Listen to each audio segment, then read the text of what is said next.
تاریک آسمان، گرجتی بجلی، ایک عظیم محل کی دیواریں کانپ رہی ہے۔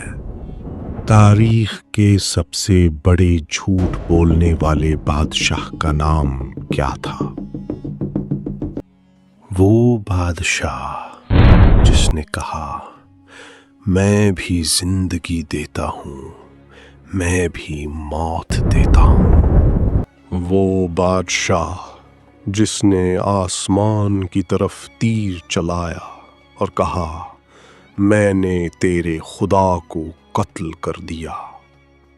وہ بادشاہ جس کی فوجیں لاکھوں تھیں، جس کے محل سونے سے چمکتے تھے، جس کی آواز پر پوری دنیا کانپتی تھی۔ پھر ایک دن اللہ نے اس کی طرف اپنا لشکر بھیجا۔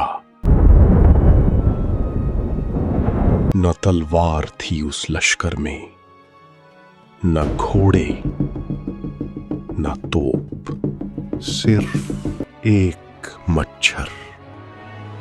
آج کی یہ داستان اس بادشاہ کی ہے جسے دنیا نمرود کے نام سے جانتی ہے۔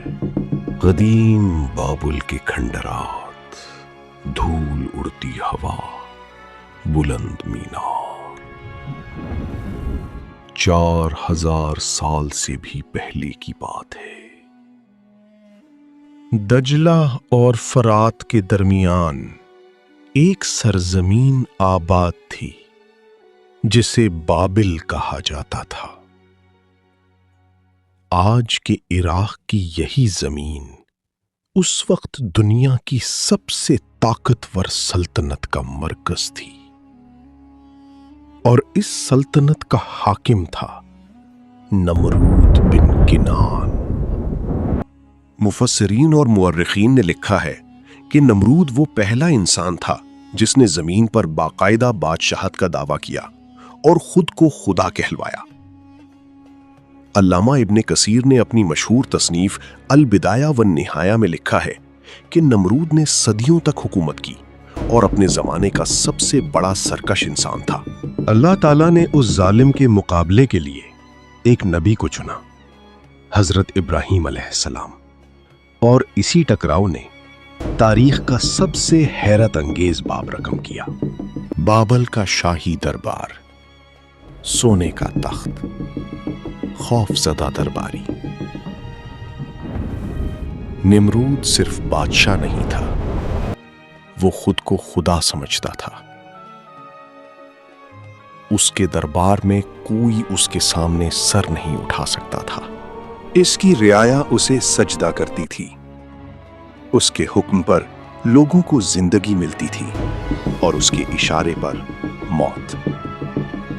پھر ایک دن اس دربار میں ایک نوجوان آیا، حضرت ابراہیم علیہ السلام۔ نمرود نے کہا، تیرا رب کون ہے؟ حضرت ابراہیم علیہ السلام نے فرمایا، میرا رب وہ ہے جو زندگی دیتا ہے اور موت دیتا ہے۔ نمرود نے گھمنڈ سے کہا، میں بھی زندگی دیتا ہوں اور موت دیتا ہوں۔ آسمان کی طرف تیر، میں نے ابراہیم کے خدا کو قتل کر دیا۔ چھروں کا لشکر۔ اچانک آسمان تاریک ہو جاتا ہے، سیاہ بادل کی طرح کچھ آتا ہے۔ تاریخ کا سب سے حیرت انگیز لمحہ آ گیا تھا۔ نمرود کے لاکھوں سپاہی میدان میں کھڑے تھے،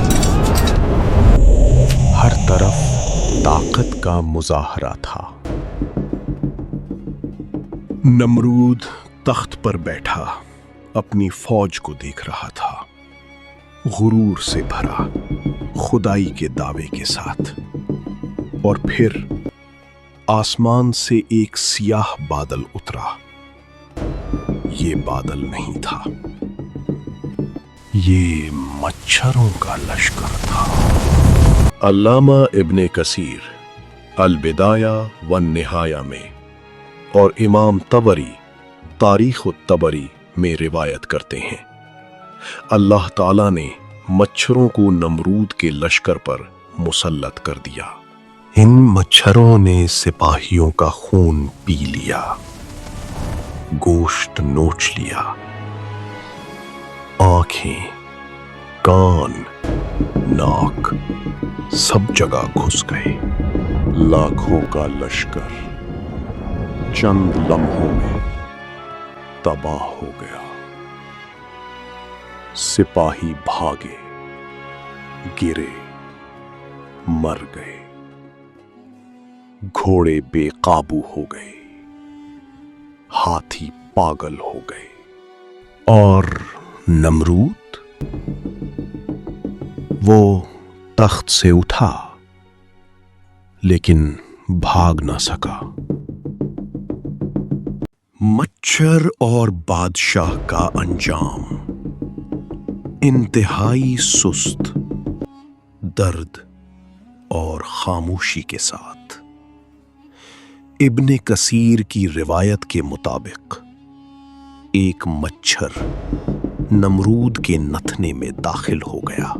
وہی نمرود جس نے کہا تھا میں خدا ہوں، وہی نمرود جس نے آسمان کی طرف تیر چلایا تھا، وہی نمرود جس کے سامنے لاکھوں سر جھکتے تھے، اب وہ ایک مچھر کے سامنے بے بس تھا۔ مچھر اس کے دماغ کی طرف بڑھتا گیا۔ درد ناقابل برداشت تھا۔ نمرود چیختا، تڑپتا، دیواروں سے سر مارتا۔ درباری پریشان لیکن بے بس۔ روایات میں آتا ہے کہ جب کوئی نمرود کے سر پر ضرب لگاتا تو مچھر کچھ دیر کے لیے ساکت ہو جاتا اور نمرود کو لمحہ بھر سکون ملتا، پھر دوبارہ تکلیف شروع۔ کئی دن، کچھ روایات کے مطابق 40 دن یہ عذاب جاری رہا، اور پھر وہ بادشاہ جس نے خدائی کا دعویٰ کیا تھا ذلت کی موت مرا۔ غروب آفتاب، بابل کے کھنڈرات، ہوا میں اڑتی دھول۔ آج بابل کہاں ہے؟ وہ سونے کے محل کہاں ہیں؟ وہ لاکھوں کا لشکر کہاں گیا؟ سب مٹی میں مل گیا۔ نمرود کی کہانی صرف ایک بادشاہ کی موت کی کہانی نہیں ہے، یہ کہانی ہے اس سچائی کی جو قرآن کریم نے سورۃ الانفال آیت 25 میں بیان فرمائی کہ جب اللہ کا عذاب آتا ہے تو وہ صرف ظالموں کو نہیں لیتا، وہ پوری غافل قوم کو گھیر لیتا ہے۔ نمرود کو ہرانے کے لیے اللہ کو کوئی بڑی طاقت نہیں چاہیے تھی، ایک مچھر کافی تھا۔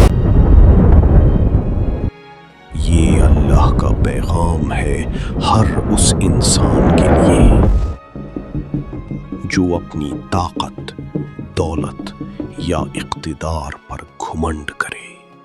آج کی دنیا میں بھی نمرود موجود ہے، وہ جو اللہ کے قوانین کو چیلنج کرتے ہیں، وہ جو ظلم کو اپنا حق سمجھتے ہیں، وہ جو سمجھتے ہیں کہ ان کی طاقت ابدی ہے۔ لیکن تاریخ گواہ ہے، اللہ کا فیصلہ آتا ضرور ہے۔